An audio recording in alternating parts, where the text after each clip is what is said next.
வேலூர் மாவட்டம் குடியாத்தம் அருகே பாலம் இல்லாததால் மாணவர்கள் ஆற்றில் இறங்கி பள்ளிக்கு செல்லும் நிலை இருப்பதாகவும் உடனடியாக பாலம் கட்டித்தர வேண்டும் என்றும் மாணவர்கள் மற்றும் பெற்றோர் கோரிக்கை விடுத்திருக்கிறார்கள். இது தொடர்பான கூடுதல் விவரங்களோடு இணைகிறார் செய்தியாளர் கோபி.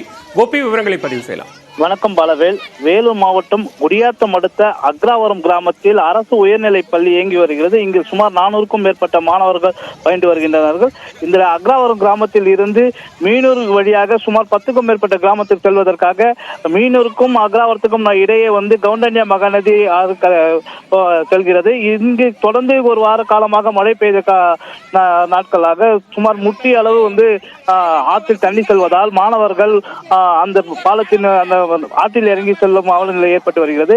தொடர்ந்து இது மழை காலங்களில் பலத்த வெள்ளம் ஏற்பட்ட காலம் முழுவதும் இந்த கிராம பள்ளிக்கும் இந்த அக்ராவரம் கிராமத்தில் வருவதற்கு சுமார் 5 கிலோமீட்டருக்கும் 10 கிலோமீட்டருக்கும் சுற்றி வரும் நிலை ஏற்பட்டு வருவதாகவும் இந்த 2 கிராமத்திற்கு நடுவே பாலம் அமைத்து தர பல முறை மனு கொடுத்தும் எந்த ஒரு நடவடிக்கையும் அரசு ஏற்கவில்லை என்றும் உடனடியாக இந்த ஆற்றில் நடுவே பாலம் அமைத்து தர அப்பகுதி மக்களும் பெற்றோர்களும் கோரிக்கை வைத்துள்ளனர். பாலவேல், விவரங்களுக்கு நன்றி கோபி.